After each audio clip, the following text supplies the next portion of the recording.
I've seen sons when they heat Welcome rise to up. I've Artists seen I guns when they Admire heat eyes up. with Coach I've Clark. seen nuns when they beast rise up. Life snuff, knives rust when they cut through silence. I've seen fun when the weed dries up. What were you going to say about sinners? People who don't digest the cinema, or they don't know how to or they haven't opened themselves up to like, hey man, what are the different undertones to this movie, man? What are they trying to say? To understand it, you would have to understand the history of Black film, though, right? Black culture, Black music. And what I'm learning is people aren't educated. I had a traumatizing moment just 4 days ago where my students didn't know the McDonald Five, I call it, of Black history. Rosa Parks, Malcolm X, Martin Luther King, George Washington Carver, insert the fifth one, right? The McDonald's Five. The one, the one, I say McDonald's Five because it's like you'll go into McDonald's and you'll see like a picture. No, yeah. It don't take much effort. At any given white establishment, you might see those popular five for Black History Month, right? The post stamp. Mm-hmm. But it's so many people. But the fact that they didn't know those hurt me. I'm like, wait, you in seventh grade and you don't wait. Oh yeah, Martin Luther King, talking about the one that had the speech. Well, he had a dream or something. What? That's your. Oh, and then they don't know the difference between civil rights and slavery, right? I don't want to talk about that slavery stuff. It's so boring. Oh my God, what did you just say? So now I'm looking at my class and I'm like, oh, this is a different issue. All Black class. Oh, and then in one class, now this got me. I got this student who remained nameless because legally I can't say his name. White student from South Carolina. They're gonna know him soon as you say he was South Carolina transplant student. And I love this kid. White boy. Blonde hair, blue eyes, actually. Aryan child, right? Hitler's dream type shit. And actually we just came off a book called Hitler's Youth that I was teaching. And so we transfer into this other book called Brown Girl Dreaming. And it's like it takes place and it talks about this little girl who goes from Ohio to New York to South Carolina. She has these different moments in her life through these three different states during the civil rights movement, trying to tell you the different temperature of the different states, right? And we open up the first day. And it's a few days ago. This is where I told you where I found out they didn't know the McDonald Five. Mm-hmm. And so he knows all of them. And he started talking to me about James Baldwin, right? Mentioning the similarities. Josh, listen. The similarities between James Baldwin and Saul Williams. 7th grade, blonde hair, blue eyed transplant student from South Carolina.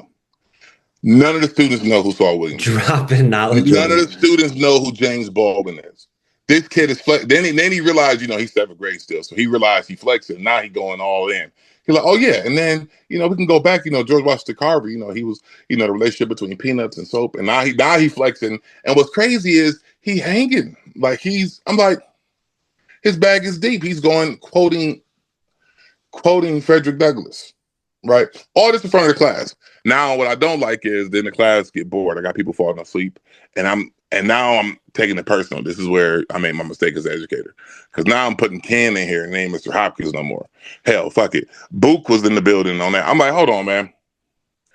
People sleeping in here, and then I got rolled up because I used the profanity, but it's all good. The principal was good.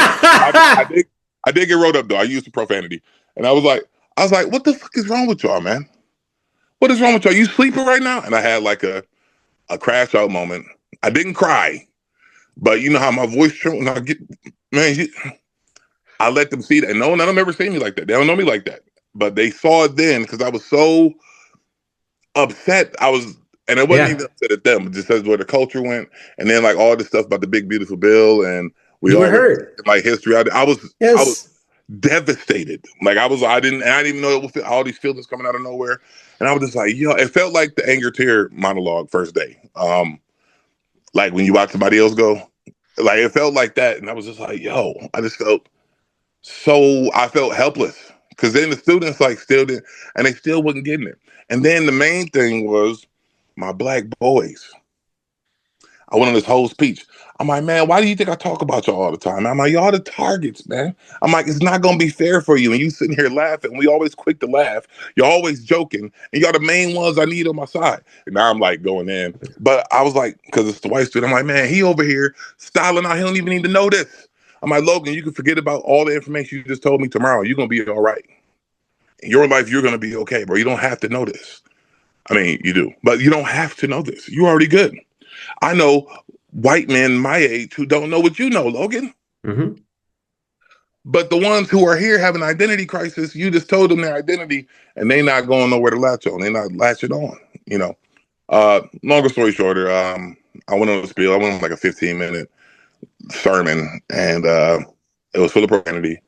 Not full of profanity, but I dropped the F-bomb twice, which is crazy in education. Yes, it Crazy. is. I teach college, so I don't whatever, but that's different. Yeah, no, it's crazy. So, but the shock value I wanted though still proved my point, and that's why me and my authorities talked, and it was okay. And plus, we on camera, so everything's on camera, so they got to see the nuance of the situation. But it just opened me up to a new light to where politically it's so easy. It's easy to erase. It made me kind of look at history different. I was like, man, if this classroom, from me to them, if we can forget that much, if this whole class and it's their history, if we can forget that much, imagine how much you can lose in 100 years, 1,000 years, right? It let me know that, okay, cool. You can rewrite history real quick. Easy. Winners of wars do it all the time. And it's scary now that we're in this media age and we got this AI. So what scared me most about artificial intelligence is the writing of history. What's true and what's not, what's real and what's not, right? But what I love about it, Josh, is it's our time now. Because now live performance is the most valuable. You can't it's the only thing you can trust, yeah. It's the only thing you can trust. Bro, they got films now. They got stuff where, they're talking about the actors. They could take your face now, your voice, and put you in an action film now. And it'll be good. And it's definitely going to be great in 5 years. They got. You watch Black Mirror? Yes. Oh, I love Black Mirror. Did you watch the episode called Joan is Awful? Yes, with Issa Rae. No. No, it's awful with the homegirl, Miley Cyrus. No.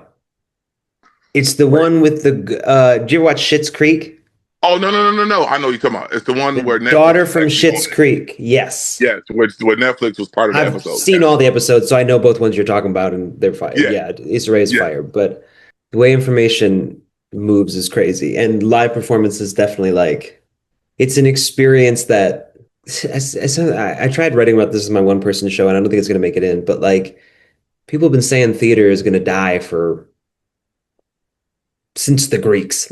Every 10 years, every 5 years, it's theater is on its way out. It's it doesn't make any money. It's it's never made any money. It's never going to go away though, because it's the most fundamental form of storytelling, and you can do it with no money. It can also cost millions and millions of dollars if you want to do a Broadway musical, but you can also just have a person on a street corner talking, and that's a show. And so it's never going to die. The apocalypse could come and we're still going to be doing some form of theater. It's the only thing that's going to survive. The apocalypse come, theater is going to be the first thing that happen after the ashes. Yeah, it's the only thing. Yeah. But yeah, no, that reminds me of that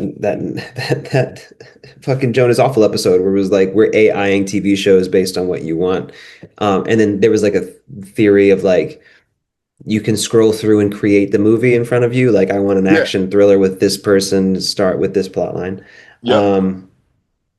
But back to, and then fucking Saul Williams was in Sinners, son of a bitch. Yes, he was. I saw him and I was like, yo, is that Saul? And then I had to go to the cast. I was like, that's fucking Saul Williams. Yes. Look at him still booking. I was so excited to see him in that, man. I was so excited and thankful. And him playing the pastor is just so ironic because he's been kind of a pastor to the culture, man. Bro, Lindo Delroy, oh my gosh. Yeah, that fucking guy. Did you see his speech at whatever the fucking awards, the actor awards or whatever? Oh, yeah. They tell me to wrap it up. I'm not going to wrap it up. When it was, it's Delroy Lindo. How dare you? This is Delroy Lindo. He been out. I grew up.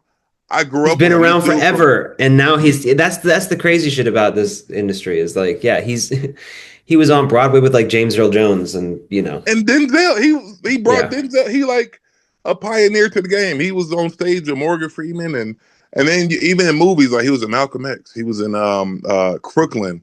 The original Spike Lee movies, back when Spike Lee was struggling. This dude has been hear. And I didn't. And what's crazy is to hear their stories, all those like famous black actors from the '90s, and how broke they were. Yeah. But because they say it's the worst thing you could be is famous and broke, right? Mm-hmm.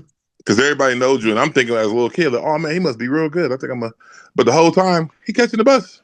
He caught the bus for Malcolm X to, and this is like a movie that was up for the Oscars, and he was still catching the bus as a grown man. Because we don't talk about the actors who were like Delroy Lindo was like, I was like 40 years old, broke, Mm-hmm. and acting Mm-hmm. with a kid. You know what I'm saying? Like you, like, yo, dang, that's never thought of that. It's a struggle. It's a struggle. Yeah. It's a fucking struggle. And Ren and I are still very much in the middle of it. Like everybody I know is peeled off some way.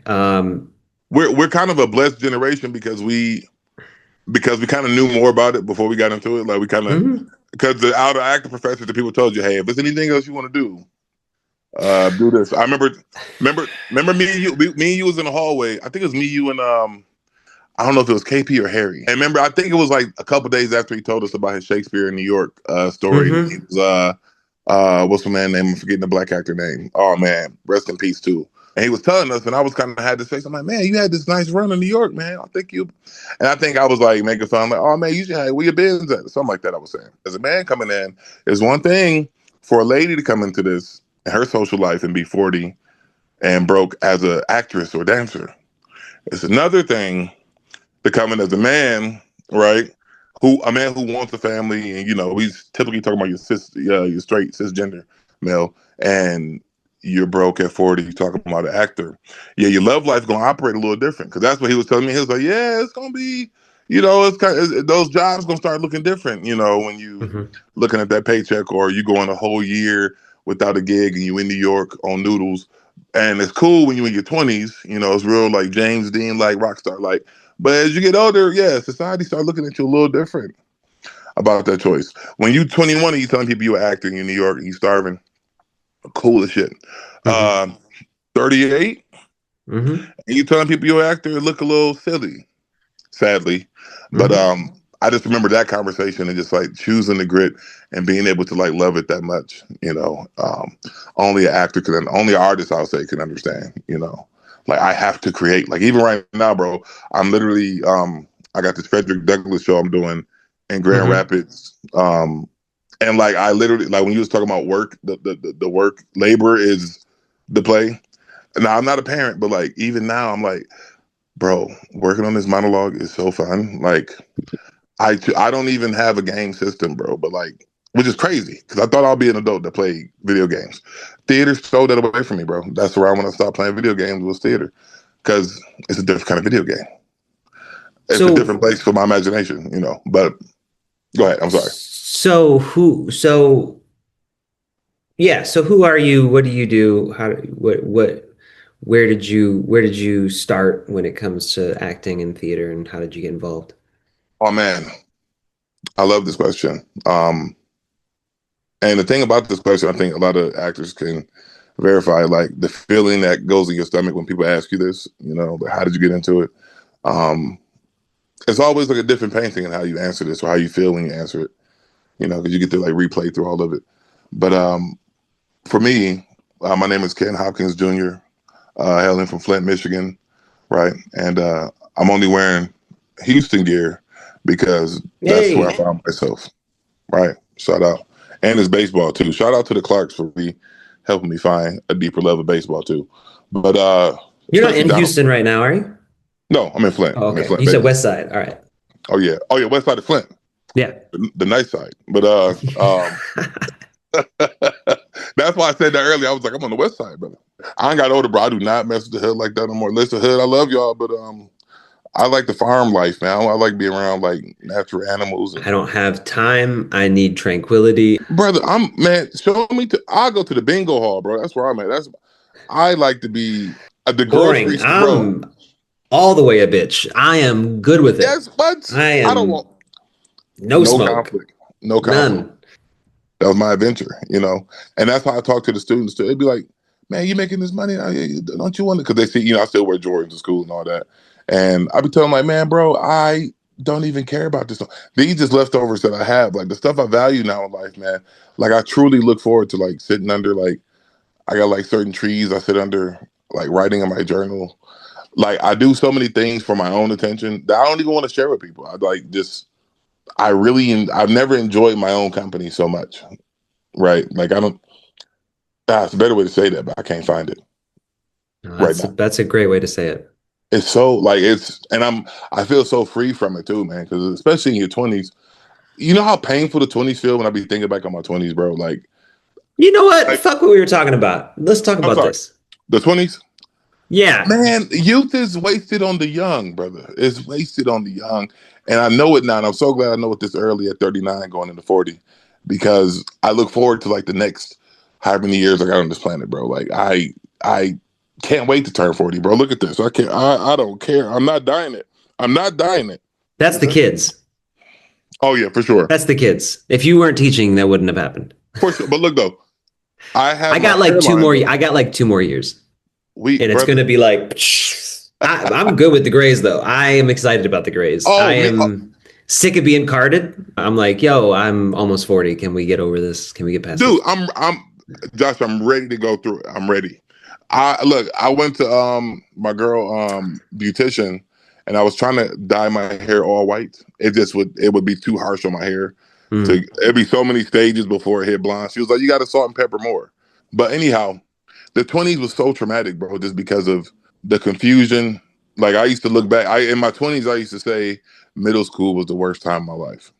But now looking back and like the joy I find in my late 30s, I say like, man, who I was in my 20s, man, I never want to be that person again. I'm so glad for what I found now. If I could see myself at 25, 21, I'd hug that brother.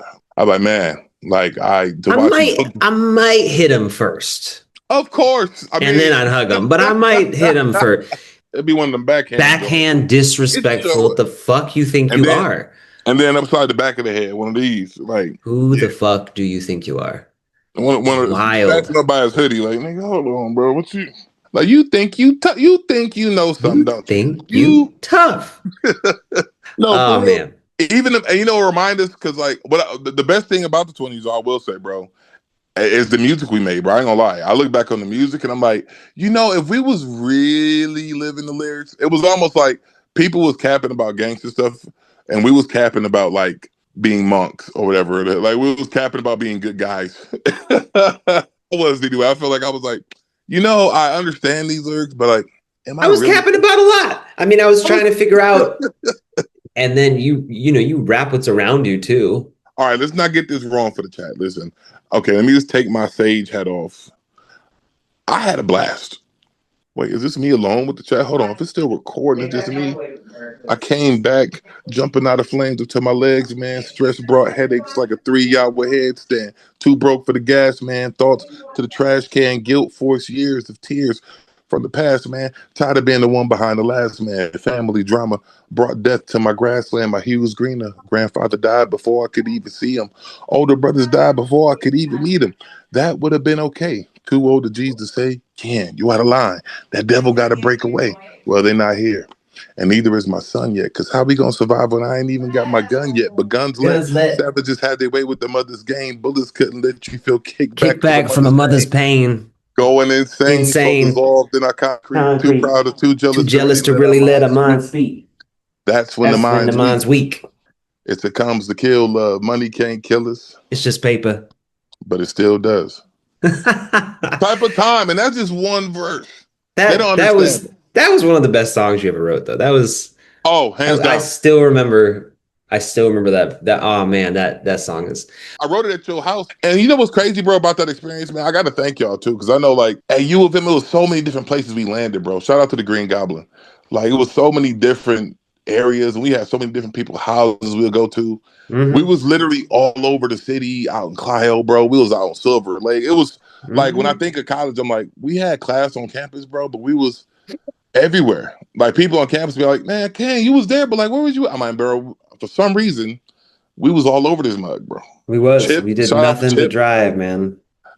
Most of the time was in the car, bro. We was in the car for a lot of that. Like, a space, like Kanye West spaceships. Yeah, the 2 things I would have done differently is like I wish somebody would have put me in therapy earlier. because it would have stopped it would have curbed addiction immediately. Yeah. It would have because drug usage has stole a lot of my money over the years. That's like the biggest drain on my finances over time. Don't remind me. And so that was the big, and then abusive tendencies, toxic masculinity style coming from repression, like that. I did some things to women that I hate myself for. And so those two things, I'm like, I wish everything else, I good or bad, I think was a good experience, like a healthy, I mean, not healthy, but an interesting thing to have gone through in my 20s at the time when I had the ability to do it. Because you gotta remember, we was also exploring, man. Like it was also and there were things that I did that were not kind that I do not regret, because you're 22 and shit happens. And then the older you get, the worse those things get, because things start to cauterize, and you get deeper into this kind of tunnel where you think you are seeing things and you're not. Mm-hmm. And I'm thankful for where I'm at. But the experiences I had during that time, I don't think most people had the opportunity to experience all the shit that we did. Impossible. Hold on. Let me, because I know where you're going. And okay. Let me not say that. No, that's me hijacking the conversation. Go ahead. I just want to add this to your mix of what you're doing. One of my favorite memories, just to let people in on the vibe when you said that something they never experienced. When I think of all the stages I've hit, right? I've been stages, we've been on crazy stages. I mean, like thousands to 10 people. You know what I'm saying? Like all kind of stages, right? Brown Sugar Cafe to Houston Shakespeare Festival to ASC all over the country, yada yada. Mm-hmm. But my favorite performance in my top 5 ever in front of people had to be at whose house was it? On Mel's place when we did that concert and Earl Grey was playing. They got closed down by the police. That was, I don't know about everybody, but we had an amazing time. We got that picture of us too doing that set, and I think we did Still Does there. Weren't we smoking in our car when the cops showed up? No. We was coming back from that because we got word that they had showed up. But by the time they got in, remember, we was like hiding out because we was young as hell. We was like still a bunch of underage drinkers in there and shit. And like everybody was hiding in the basement because Earl Grey was up and they had reached like the last 3 songs they said. We went into the basement? I went to the basement. I don't remember where you went. That's what I was like. Was I in the house when that happened? I don't remember. I can't remember where you. Now that I think about it, I can't remember where you was at because I was going all over the place. Because I remember I was of age. I think you were you underage? No, I think you had already turned 21. I think you was just turning 21. We was young, bro. This was like when me and you really first started doing music like that. Yeah. And then this was Clock Catcher. I remember that. Yes, because you had right before Clock Catcher. Yeah, you had that shirt with the windows on, and what did because you had the long hair with the ponytail. This wasn't the locks. You had the long, and then like it was you had just started growing it. Like it was that picture. God, I'll send you the picture. Like if you could play this picture while we're doing the story, it's that night. Because they had all the equipment on their side and they was rocking, they was subbing. Because Earl Grey came and they was like on the screamo tip on one of their songs, right? And that's what got them called because the noise was crazy and it was live. And I remember just like it was crowded. It was just a dope concert, like right there in that living room. I just remember that day in that concert. I remember getting shut down because I remember we was gonna hop back on too after them, and like it was early in the night, bro. We was just cooking up. I don't even think it was midnight yet. Do you remember when you almost fought a cop because we smoked weed? Hold on the street. We walked all the way down that street. I was like, all I did was ask you not to smoke, and you were like, man, and then it's like, yo, I'll fucking run up on him. And their brother, what is it? The cop? He was like, it's so disrespectful, and you were like, fucking get in my face. I was like, we are 3 people where we should not be. How we got out of that situation without anybody throwing any fists? That was, I forgot. I haven't thought about that in so long, bro. I know exactly what you're talking about. I don't want to mention the names. But no, but I don't want to forget about that. Because dude was a cop and he just became a cop. And then there was a couple that lived next door who were both cops. Yeah. And we were out of town. Where were we at? We were like somewhere in Whiteville. Deep out there. We talking Whiteville by the lake. By water white. Rich backwood water white people. Yes, no, truly. It was like We should not have been talking that stuff. What a dick move to so- come back stoned and be like, what are you talking about? Like, we could do what we want. It's like, then why the fuck did you come? Why did you say you would do it? You straight up lied to my face and showed up with weed anyway. Bro, I'm talking about we just said we wouldn't like hours ago. It was so stupid. But part of it is you don't realize how loud weed is until you don't smoke it, really. Yep. And then you're like, because like I sometimes go down, like there's a playground down the street. And I'm like, I think you guys think that this doesn't reek the whole playground up. Yeah. Like, I think you think that it contains and then blows up. And because I did too. And I was like, after a while, it's gone. It's like, no, that shit sits and lingers for a long time. Because you think it works like cigarette smoke, and it doesn't. Yeah, and it doesn't. It doesn't. All my students in college, I smell it. Yes. They smelled it on us. They just didn't say anything. I'm not going to say anything They just to you. didn't say We nothing. smell it. And that's another trauma too, bro. All the times I think about a U of M where I'm like, I was smelling like, wow. And they knew. You know what day I knew?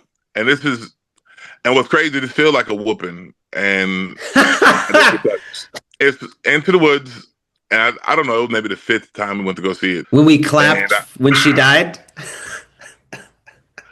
And when Bill had to come and like really cut into us. And it was so hurtful because like, I don't know why this wasn't, I thought Bill would have thought it was funny. Who did I think I was, bro? I don't know why. And he's like, yeah, you guys are being schmucks. And even looking back on it, like Bill could have actually been a little harsher and still been within his means, bro. Because it wasn't just that we clapped, we started an applause. And knowing theater now, the audience probably thought it was awkward too. They probably, people just going with the flow. They were like, are we supposed to clap? Cool. It's okay. College shows, so they're all, it's just friends. Context, we saw Into the Woods and it was when the baker's wife dies. And we were on some hyper chauvinistic shit of this bitch fucking cheated on her husband who has a baby? Fuck her.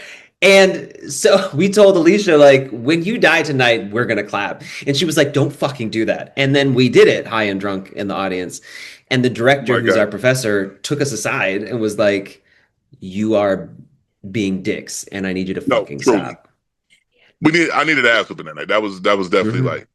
Yeah. I don't remember exactly what he said, but I remember it wasn't kind. I remember him saying, I remember like the thing that hurt was like, he was like, yeah, you guys are here being schmucks. He used schmucks. I remember that because the way he said it, it was like, oh, damn. Like the fact that he could have probably said bitches and I would have like took that better. Like the fact that schmucks. Yeah. It's like you're just worthless. Because I knew what he wanted to say behind the scenes. He's like, you're being a fucking dick. Like I could just behind the scenes. Like it was a lot. But messy, nasty, dirty, disrespectful. I can't believe it, bro. I'm so glad that's out the way. Like that was a lot.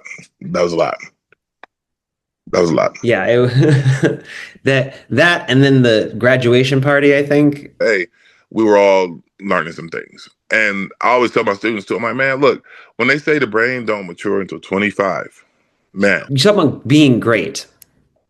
I was so obsessed with being great for so long as a fucking mask. Let's even talk about like greatest of all time. You're like, I want to be a Kobe of the game. You're like, okay, that is a hell of a level to get to.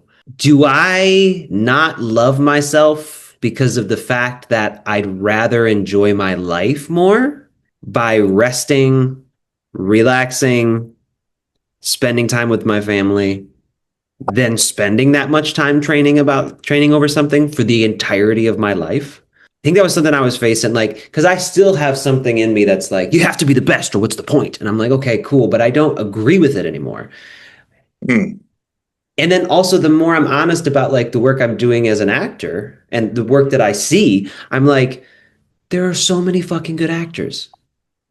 There are so many very good actors. Not all of them are totally trained in everything, but I've seen enough plays to know that there is a lot of, and there are levels to this shit, but there are a lot of good actors. So it's like, what am I trying to accomplish?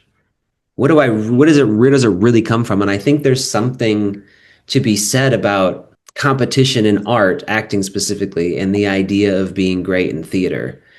Oh, I'll tell you. I mean, sorry, go ahead. Go ahead. That was all I got. No, I think it's a great question, bro. And I think I'll tell you a time where I think I came at peace with that, which was recent, like very recently, like probably about 5 months ago, I was in PD, professional development, and principal called this meeting. It was a bunch of static in the school amongst a few educators, right? And he had this workshop. I'm gonna send it to you. This like PowerPoint he had on teamwork, right? And he made this example. It had a few slides from Remember the Titans, and we're all going through it. And like when you realize when he took you from student to teacher to parapro to dean to principal and parent, and he like this the science of the education and like how, hey, none of this works for the child unless every component is on the same page, right? And once he did that, I was like, oh, and the schools, like how you get awards and like teacher of the year is all based off of the teamwork. You can't do it alone. And there was some other aspects he had in there about the teamwork, right? I feel the same way when you think about it with movies, plays, it's based on the team. It's probably productions you can remember yourself where you probably know you gave like, hey, this was one of my best performances, but all of the team wasn't there. Maybe your scene partner had dropped something, or maybe y'all didn't get that right, or maybe the lighting director didn't get the light right on the scene, or somebody in the audience phone went off. Like it's so many different aspects that can like, it's such a delicate line, right? To where I don't think we should chase the line. It's like, oh, we learned everything we need to know at UH as far as being a good actor, right? I think it's only so good. And then it's like, what actor are you on what day? Because, you know, it's like you can know everything, but then that one day you just got, it's not hitting the day, man. It's not hitting the day, you know. And then you got a different day where it's like, I don't know what it was about today. Who was that? What's the moment when he did Othello? And he was like, oh the story about Laurence Olivier. I don't know what I did. Yeah. I think that you don't, it's just not natural. It's too beautiful of a craft to be able to compete, right? I think we compete through our product as a team. Like, it's like, hey, he's taking home Best Director in the Oscars tonight, right? It's a great time to have this conversation. Like, if Michael B. Jordan gets the Oscar, or Leonardo DiCaprio, or Timothy Chalamet. The Oscars are tonight? Yeah. Oh, shit. I had no idea. Yep. So Ren's doing Come From Away at City Springs Theater. City Springs Theater is a theater in Sandy Springs. It's north of Atlanta. It's quite a, the theater seems to have more money. The area seems to have more money. It's very fancy. The way they talk about their programming and the point of their theater, they talk about it like we're only here to entertain. I get why you're doing it corporately. Corporation-wise, business-wise, I get it. I think that that's a real privileged way to go about it. But it's not a one-person thing because there's a board of directors and there's donors and there's groups that fund the theater that you have to answer to. So it's never one person. And then my thing is also like, because see, the nuance of the conversation and what I always had trouble at with certain theaters is like, hey, actors, you know, amongst us as performers, we come from an array of different backgrounds and political opinions. So we're going to wrestle and we're going to be passionate about our stuff from wherever we come from, as we should. When it comes to the leadership, like, hey, you're not an actor. You're the artistic director. You're the director. You guys have more responsibility. Yeah, we're portraying the shows, but the people who address the public, you have a responsibility and you should lead and you should take stances. But you want to be comfortable and, you know, I don't like this neutral PR, because sometimes I think PR gets real. That's what it is. That's the whole point, is I don't want to offend anyone because I want everyone to buy tickets. Let it be messy. Because look, it's going to get messy anyway, right? Well, but who always pays for the mess usually is the actors, the people who get paid the less. You know what I'm saying? We're the ones fighting for jobs. That's why we're afraid to speak. Because I'm like, hey, look, I ain't trying to, because if I say the wrong thing, then it's like 20 theaters that might not hire me this next season. Well, there's that. But even like me on this podcast, I don't want to get blackballed because I'm talking about this, right? And that's what I don't like, because I don't find that to be part of the game. Like, I'm in education right now. I'm like, I don't see nearly as many serpents that industry brings, you know. Acting coaching for me is the thing that I'm getting like I'm trying to like build the business into fully grown like income. And like, that's where I'm like, I have control over this. It's not education. I can train people the way I think they should be trained. And it's nothing but good because the people I'm working with just want to be better and want to grow. And I'm here for their growth. And that's also like where the great. And I love that so much for you, bro. That's such a great place for you. And it's going to be fruitful too. And it's like a great contribution to like the nature of our business, bro. Like your like it's so here's my idea, right? a training ground that's not a conservatory program, that's not a college, so that I'm trying to catch high schoolers and undergraduates before they go to either grad school or undergrad to get them in to like, yo, come train with me That's for great. 12 to 30 weeks, way cheaper before you go Mm-hmm. over there, because I'll teach you what they get. And if you want an MFA and do your thing, there's things that you can get there that I can't give you. But talking about like the obsessed with greatness versus like the best version of yourself, like that's where I think I've landed on, is like I want to be a great coach and I want to be a great father. And I think if I keep those two things in focus of like, that's where my obsession with greatness comes, everything else can take a back seat, because I Yes, sir. know that those two things are the most important things in my life, because it's helping people versus what I get in return, even Yeah. if my feelings don't agree with me all the time. I wholeheartedly agree with you. And that's what I found I feel like we kind of found the same thing, because I get it through education. I'm like, oh man, look, I got all these kids. They from where I'm from. They all love me because I'm from where they from. And they like, wow, you went and did acting. And like, you're in like Shakespeare, like the little hood kids. And they see me like as this like native who became this alien who's back to tell about my journeys. They're so in love with me, bro. And like, I just be like, wow, like this is great. And then I can also kind of have some of that like Uncle Ken vibe with him. And it does fill the void, because I do want to be a father, and it does fill the void very well, because I got like 300 kids, right? And so and then with the theater, like I start my theater class Wednesday as an after school program. And so and they're just dying to know, like, yo, what we gonna do Shakespeare real quick, because like they still look at Shakespeare as just like high society thing, and I'm about to break it down for them. I'm like, man, bro. So you already know I could take this so many ways. I'm gonna stop at the hip hop Shakespeare workshop. Right? I'd never read The Two Noble Kinsmen before, and Emma pulled it off the shelf, and the opening line was like, a play is like a good wench. Everybody rushes for the maidenhead and spends a lot of money on it. I was like, Jesus Christ, this is your opening line in a prologue, bro? Bars. Hold on. Oh, they put What's the last thing you want to one. say? We got to get out of here. Hold on, I got to put my shit. That was crazy. That was bars. Okay, no. I can pull it up the bar.